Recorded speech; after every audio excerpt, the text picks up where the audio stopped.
મિત્રો, પરંતુ માચી સિવાય આ 5 વસ્તુઓ તમારા ઘરના મંદિરમાં ભૂલથી પણ ન રાખવી જોઈએ. આજે દરેક ઘરમાં મંદિર છે અને જે પણ મંદિરમાં ગોઠવેલી બધી વસ્તુઓ રાખે છે. જો તમે જાણો છો કે મંદિરમાં શું રાખવું જોઈએ અને શું ન રાખવું જોઈએ, તો તમારા ઘરમાં સમૃદ્ધિ આવશે. તમારા પરિવારમાં હંમેશા સુખ, સમૃદ્ધિ અને દેવી લક્ષ્મીના આશીર્વાદ હંમેશા રહેશે. અને જે પણ ઘરના મંદિરમાં ભગવાન ગણેશની મૂર્તિ, ચિત્ર કે ફોટો રાખવામાં આવ્યો હોય, તો પરિવારના કોઈ પણ સભ્યએ આ વિડિયો અવશ્ય જોવો જોઈએ. અને હાથ જોડીને વિનંતી કરું છું કે વિડિયોને આજે અને અત્યારે જ જોઈ લો, નહીં તો પરિવાર બરબાદ થઈ જશે. તમારા પરિવારને બરબાદ થતા બચાવો. આ માહિતી લો જે મોટાભાગે ગુપ્ત માહિતી હોય છે, જે તમને કોઈ કહેતું નથી. અને જેઓ તેના વિશે જાણતા હોય છે, તે ઘરના પરિવારમાં સુખ સમૃદ્ધિ આવે છે અને તે પરિવારના તમામ સભ્યો અમીર બનતા જાય છે. મિત્રો, જો તમારામાંથી કોઈ પણ વ્યક્તિએ આ વિડિયો સંપૂર્ણ રીતે જોઈ લીધો તો સમજી લેવું કે શાંતિ અને સુખની સાથે દેવી લક્ષ્મીનો પણ તે ઘરમાં કાયમ પ્રવેશ થશે.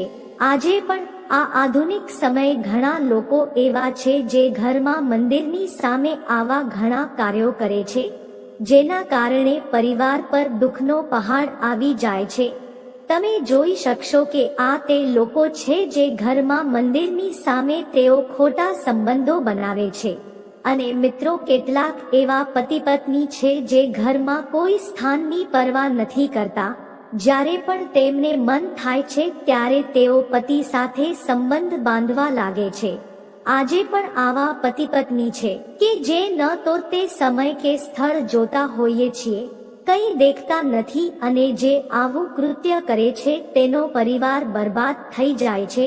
અને વિડિયો છોડતા પહેલા ઘરના મંદિરમાંથી આ વસ્તુને ત્યાંથી હટાવી દો. તો ધ્યાનથી જુઓ, આજે અમે તમને શું કહેવા જઈ રહ્યા છીએ. જો તમારા ઘરમાં મંદિર છે અને તમે ભગવાનની પૂજા કરો છો, વિડિયોને હળવાશથી લેવાની ભૂલ ન કરો, નહીંતર ઘરમાં એવી ગરીબી આવી જશે. ભક્તો, આજે પણ ભારતમાં એવા ઘણા લોકો છે જેમણે હજુ સુધી ઘરના મંદિરમાંથી આ 3 વસ્તુઓ હટાવી નથી, અને કેટલાક લોકો એવા છે જેમણે પોતાના બેડરૂમમાં જ ઘરનું મંદિર બનાવ્યું છે. ત્યાં આવી સ્થિતિ ઘણા પતિ પત્ની એવા હોય છે જેઓ બેડરૂમમાંથી મંદિર નથી કાઢતા, મતલબ કે જે રૂમમાં પતિ પત્ની સાથે રહે છે, સાથે સૂવે છે, સાથે ખાવું અને રાત્રે સાથે સમાગમ કરવું. અને જરા વિચારો, તમારા બેડરૂમમાં ભગવાનનું મંદિર છે અને તમે ભગવાનના મંદિરની સામે આવું કૃત્ય કરવું ખૂબ જ ખોટું છે. અમે તમને હાથ જોડીને કહી રહ્યા છીએ, જો શક્ય હોય તો તમારા બેડરૂમમાં ક્યારેય મંદિર ન બનાવો. અમે એવું નથી કહી રહ્યા કે પતિ પત્ની વચ્ચે સંબંધ ન હોવો જોઈએ, પરંતુ અમે તમને કહી રહ્યા છીએ કે પતિ પત્ની વચ્ચે સંબંધ બાંધવો જોઈએ, પરંતુ ઘરનું મંદિર અલગ હોવું જોઈએ. ભારતમાં ભાગ્યે જ એવું કોઈ ઘર હશે જેમાં પૂજા રૂમ ન હોય, અને પૂજા રૂમ એ એવી જગ્યા છે જ્યાંથી ઘરમાં સકારાત્મક ઉર્જા વહે છે. તેથી તમારો પૂજા રૂમ વાસ્તુ અનુસાર એવો હોવો જોઈએ, કંઈક એવું હોવું જોઈએ જે તમારા ઘરમાં વધુ સારી રીતે સકારાત્મક ઉર્જાનો સંચાર કરી શકે. તમે ઘણી વાર જોયું હશે કે આપણે પૂજા સ્થાનમાં ભગવાનની મૂર્તિઓ રાખીએ છીએ, પરંતુ પૂજા સ્થાનમાં પણ કેટલીક એવી વસ્તુઓ રાખીએ છીએ જેના કારણે ઘરની પ્રગતિ થવાને બદલે ક્ષીણ થાય છે, તે ડૂબી જાય છે. લોકોમાં ઘણી વાર ગેરસમજ થાય છે. કેટલાક લોકો એવા પણ હોય છે જે વાસ્તુશાસ્ત્રને હળવાશથી લે છે અને જે વસ્તુઓ ઘરમાં રાખવી જોઈએ ત્યાં તે રાખી શકતા નથી. આજના યુગમાં મહિલાઓ લગ્ન કર્યા પછી જે કંઈ પણ કરે છે, તે નવી દીકરી ઘરમાં આવતી સસરાને ન તો વાસ્તુશાસ્ત્રનું જ્ઞાન હોય છે અને ન તો તે જાણતી હોય છે કે મંદિરમાં શું રાખવું જોઈએ અને શું ન રાખવું જોઈએ. તેણે મંદિરની સામે આવી પ્રવૃત્તિઓ બિલકુલ ન કરવી જોઈએ. આજના સમયમાં આપણા ઘરે આવનારી નવી સ્ત્રીઓને આ બાબતોની કોઈ જાણકારી હોતી નથી, એટલે જ આજની સ્ત્રીઓ મંદિરની સામે એવું કોઈ પણ કૃત્ય કરે છે. જેમ ભગવાનની પૂજા કરવાનો સમય હોય છે, તેવી રીતે મિત્રો પતિ પત્ની વચ્ચે સંભોગ કરવાનો પણ એક યોગ્ય સમય હોય છે. પરંતુ આધુનિક સમયમાં ઘણી સ્ત્રીઓ અને ઘણા પુરુષો સમાગમ કરવા માટે સમય પણ જોતા નથી. જેમ કે કોઈ સ્ત્રી રસોડામાં રસોઈ બનાવી રહી છે, તેથી પુરુષ માટે રસોડામાં જાય છે, જ્યારે આવું કરવું યોગ્ય નથી, અને મહિલાઓ પણ પોતાના પતિને રોકતી નથી. આધુનિક જમાનામાં પતિને એ પણ ખ્યાલ નથી હોતો કે રસોડું તેનો બેડરૂમ બની જાય છે, અને જ્યારે ઘર બરબાદ થવા લાગે છે, ત્યારે જ વ્યક્તિ ભાનમાં આવે છે. મિત્રો, વિડીયોમાં આગળ વધતા પહેલા કમેન્ટ બોક્સમાં જય જય બજરંગ બલી ચોક્કસ લખો. જે પણ ભક્ત કમેન્ટ બોક્સમાં જય જય બજરંગ બલી લખે છે, તો તેના મનમાં જે ઈચ્છા હોય તે પૂર્ણ કરો. મિત્રો, પૂજા રૂમમાં આ વસ્તુઓ રાખવી અશુભ છે. ધનનો નાશ થાય છે. માતા લક્ષ્મી આવા ઘરનો ત્યાગ કરે છે. આ સાથે આ વિડીયોમાં આપણે જાણીશું તે ખાસ વસ્તુઓ વિશે જે પૂજા રૂમમાં હાજર રહેવું ખૂબ જ જરૂરી છે. જો આપણે ઘરમાં સુખ, સમૃદ્ધિ અને ઐશ્વર્ય ઈચ્છતા હોઈએ તો પૂજા રૂમમાં આ 3 વસ્તુઓ અવશ્ય હોવી જોઈએ. ભગવાન શ્રી કૃષ્ણએ પોતે કહ્યું છે કે દરેક માણસે આ વસ્તુઓ પોતાના ઘરમાં રાખવી જોઈએ, જેમાં તે તેના બધા મનપસંદ દેવી દેવતાઓ અને તેમની સાથે સંબંધિત મહત્વપૂર્ણ વસ્તુઓને ભક્તિભાવથી રાખે છે. તે દેવી દેવતાઓના ચિત્રો, પૂજા સામગ્રી વગેરે પણ રાખે છે. પરંતુ આપણા શાસ્ત્રો અનુસાર કેટલીક વસ્તુઓ મંદિરની અંદર રાખવી તેટલી જ ફાયદાકારક છે જેટલી અન્ય વસ્તુઓ રાખવી અશુભ અને અશુભ છે. આ કેટલીક વસ્તુઓ છે જેનાથી ઘરમાં નકારાત્મકતા રહે છે અને ઝઘડા, પરેશાનીઓ અને નુકસાન થાય છે. આજે આપણે એવી અશુભ વસ્તુઓ વિશે જાણીશું જેને ઘણા લોકો જાણે ઘરના મંદિરમાં રાખે છે. જો તમે પણ તમારા મંદિરમાં આવી વસ્તુઓ રાખી હોય તો તેને તરત જ ત્યાંથી હટાવીને કોઈ બીજી જગ્યાએ રાખો, પરંતુ ભૂલથી પણ પૂજા રૂમમાં ન રાખો. લોકો આવું એટલા માટે કરે છે કારણ કે તેમને લાગે છે કે આ વસ્તુઓ ધાર્મિક છે અને તેમની પૂજા પણ થવી જોઈએ. મિત્રો, ભગવાન શ્રી કૃષ્ણ કહે છે કે કળિયુગમાં માણસ કેટલીક અશુદ્ધ વસ્તુઓને ધાર્મિક માનીને પૂજા કરશે, જેને શાસ્ત્રોમાં નિષિદ્ધ ગણવામાં આવી છે.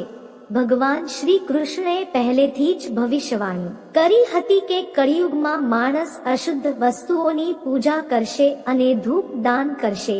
મિત્રો, ભારતની પરંપરા માટી સાથે જોડાયેલી છે, એટલા માટે મંદિર ઘરમાં પરંપરાગત માટીનો દીવો હોવો જોઈએ.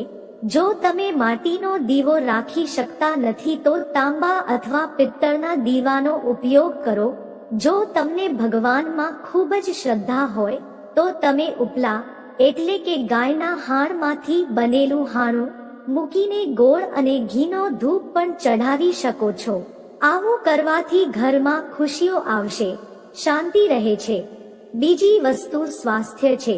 ઘરના મંદિરમાં સ્વાસ્થ્યનું પ્રતીક હોવું જોઈએ અથવા તમે તેને રોલીથી બનાવી શકો છો, કારણ કે સ્વસ્તિક તમારા ઘરની શક્તિ, સૌભાગ્ય, સમૃદ્ધિ અને શુભતાનું પ્રતીક માનવામાં આવે છે. આ જ મુખ્ય કારણ છે કે કોઈ પણ શુભ કાર્ય કરતા પહેલા સ્વસ્તિકની નિશાની બનાવવામાં આવે છે. ત્રીજી વાત છે કલશ. શ્રી કૃષ્ણ કહે છે કે કલશ એ સુખ અને સમૃદ્ધિનું પ્રતીક છે. તમારા મંદિરમાં રોલી કુમકુમ સાથે સ્વસ્તિક બનાવો અને તેના પર મંગલ કલશ મૂકો. આમ કરવાથી ઘરમાં હંમેશા સમૃદ્ધિ રહે છે અને ધનની પ્રાપ્તિ થાય છે. ચોથી વસ્તુ શંખ છે. બહુ ઓછા લોકો જાણે છે કે શંખની ઉત્પત્તિ સમુદ્ર મંથનના 14 રત્નોમાંથી થઈ છે. આ કારણથી શંખ દેવી લક્ષ્મીને ખૂબ પ્રિય છે. શંખનો અવાજ પણ સકારાત્મક ઉર્જાનો સંચાર કરે છે. એટલા માટે મંદિરમાં શંખ અવશ્ય હોવો જોઈએ. ઘરમાં શંખની હાજરીથી દેવી લક્ષ્મી પ્રસન્ન થાય છે અને તે ઘરમાં ક્યારેય પૈસાની ખોટ થતી નથી. પાંચમી વસ્તુ ઘંટડી છે. ભક્તો, તમે મંદિરમાં ઘંટ તો જોયો જ હશે, કારણ કે ઘંટને શુભ માનવામાં આવે છે. એટલા માટે જ્યારે ઘરના મંદિરમાં ઘંટનો અવાજ સંભળાય છે ત્યારે ત્યાંનું વાતાવરણ પવિત્ર અને પવિત્ર બની જાય છે. જે ઘરમાં પૂજા સમયે ઘંટ વગાડવામાં આવે છે તે ઘરની આસપાસની તમામ નકારાત્મક શક્તિઓ દૂર થઈ જાય છે અને સાથે જ સુખ સમૃદ્ધિના દરવાજા ખુલવા લાગે છે. તો આ વસ્તુઓ છે જે ઘરના મંદિરમાં રાખવી જોઈએ. ચાલો હવે જાણીએ ઘરના મંદિરમાં કઈ વસ્તુઓ ક્યારેય ન રાખવી જોઈએ. સૌથી પહેલા ઘરના મંદિરમાં વિષમ સંખ્યામાં ગણેશની મૂર્તિઓ રાખવી જોઈએ. તમારા ઘરમાં 3 કે 5 ગણેશની મૂર્તિઓ ક્યારેય ન રાખો. તમારા મંદિરમાં ગણેશજીની માત્ર 2 જ મૂર્તિઓ રાખો, તે શુભ માનવામાં આવે છે. જો તમે તમારી સુખાકારી ઈચ્છતા હોવ તો મુખ્ય દ્વાર પર ગણેશજીની મૂર્તિ રાખો. ઘણા લોકો ગણેશજીની મૂર્તિને મુખ્ય દરવાજા પર બહારની તરફ રાખવાની ભૂલ કરે છે, જેના કારણે તેમને ઘણું નુકસાન સહન કરવું પડે છે.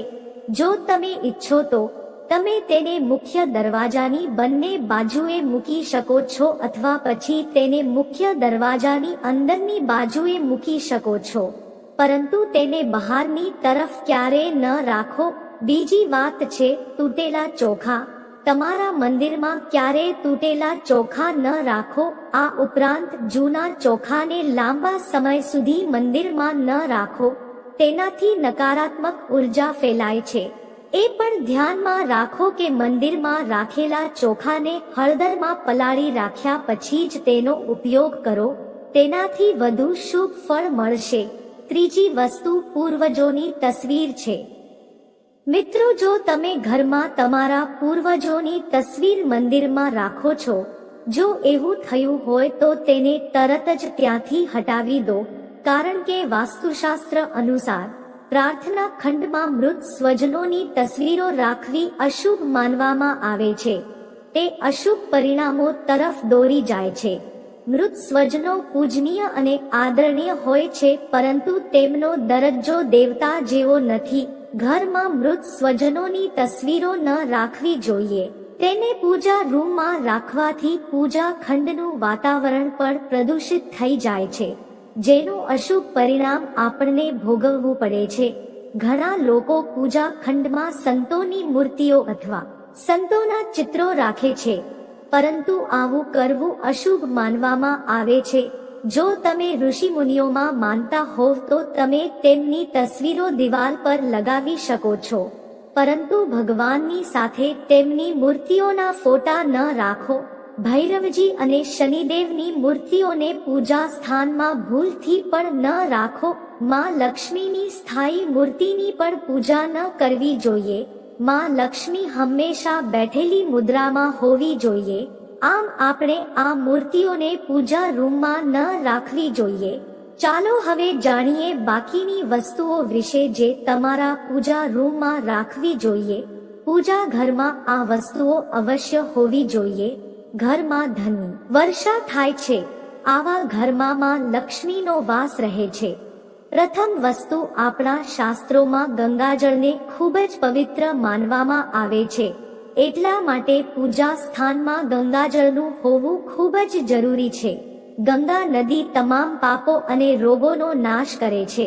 એટલા માટે જો તમારા પૂજા સ્થાનમાં તાંબાનું વાસણ હોય તો તે ખૂબ જ શુભ રહેશે. જો તમે ગંગાજળથી નાનું પાત્ર ભરો છો તો તે તમારા પૂજા સ્થાનની પવિત્રતા જાળવી રાખશે અને તમને તમારી પૂજાનો પૂરો લાભ મળશે. બીજી વસ્તુ છે કલશ. શાસ્ત્રોમાં કલશને પૂર્ણતાનું પ્રતીક માનવામાં આવે છે. પછી તે સત્યનારાયણની પૂજા હોય કે દિવાળી, નવરાત્રીનો તહેવાર હોય કે અન્ય કોઈ ઉત્સવ હોય કે શુભ પ્રસંગ, કલશની સ્થાપના વિના બધું અધૂરું માનવામાં આવે છે.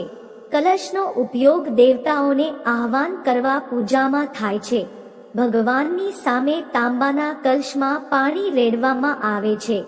તેને પાણીથી ભરેલું રાખવું એટલું શુભ છે કે જો આપણે રોજની પૂજા દરમિયાન ભગવાનની સામે પાણીથી ભરેલો તાંબાનો વાસણ રાખીએ તો તેની ચમત્કારી અસર અવશ્ય જોવા મળે છે. એટલા માટે પૂજામાં મુખ્યત્વે તાંબાના વાસણનો ઉપયોગ કરવો જોઈએ.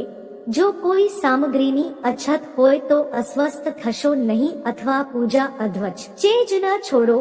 આવી સ્થિતિમાં ભગવાનને ચોખા અને પાણી અર્પણ કરો અને તે વસ્તુનું ધ્યાન કરો. ગંગાજળને ક્યારેય પ્લાસ્ટિકની બોટલમાં કે અશુદ્ધ ધાતુના વાસણમાં ન રાખવું જોઈએ. એલ્યુમિનિયમ અને લોખંડ જેવી અશુદ્ધ ધાતુથી બનેલા વાસણોમાં ગંગાજળ ન રાખવું જોઈએ. તેને તાંબાના વાસણમાં રાખવું શુભ છે. કોઈ પણ પૂજામાં ઈચ્છાઓની સફળતા માટે દક્ષિણા અર્પણ કરવી જોઈએ. ખાસ કરીને માં લક્ષ્મીને કમળનું ફૂલ ચઢાવવું જોઈએ અને જો તમે શુક્રવારે આ કરો છો તો તમને અનેક ગણો લાભ મળે છે. આ ફૂલને 5 દિવસ સુધી પાણી હાંટ્યા પછી ફરીથી ચઢાવી શકાય છે. હંમેશા ધ્યાનમાં રાખો કે કોઈ વ્યક્તિએ ક્યારેય બીજા દીવા સાથે દીવો પ્રગટાવવો જોઈએ નહીં. શાસ્ત્રો અનુસાર જે વ્યક્તિ બીજા દીવાથી દીવો પ્રગટાવે છે તે બીમાર હોય છે. ઘરના મંદિરમાં સવાર સાંજ દીવો પ્રગટાવો. ઘીનો એક દીવો અને તેલનો એક દીવો અવશ્ય પ્રગટાવો. પૂજા દરમિયાન દીવા યોગ્ય સ્થાન પર લગાવવા જોઈએ. ઘીનો દીવો હંમેશા જમણી બાજુ અને તેલનો દીવો હંમેશા ડાબી બાજુ રાખવો જોઈએ. પાણીનું પાત્ર, ઘંટડી, અગરબત્તી વગેરે જેવી વસ્તુઓ ઘરમાં પૂજા કરતી વખતે હંમેશા ડાબી બાજુ રાખવી જોઈએ. એટલે કે જ્યાં તમારો ડાબો હાથ પડે ત્યાં.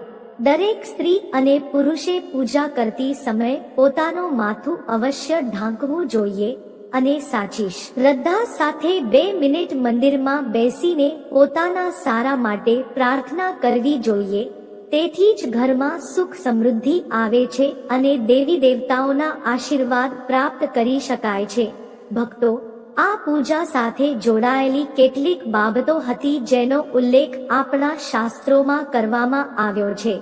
એટલા માટે આપણે પૂજા કરતી વખતે આ વાતોનું ધ્યાન રાખવું જોઈએ. મિત્રો, તમને આ માહિતી જો પસંદ આવી હોય તો કમેન્ટ બોક્સમાં જય જય બજરંગ બલી ચોક્કસ લખો. સાથે જ વિડીયોને લાઈક, ચેનલને સબસ્ક્રાઇબ કરીને બેલ નોટિફિકેશન પર ક્લિક કરજો. ફરી મળીશું એક નવી માહિતી સાથે.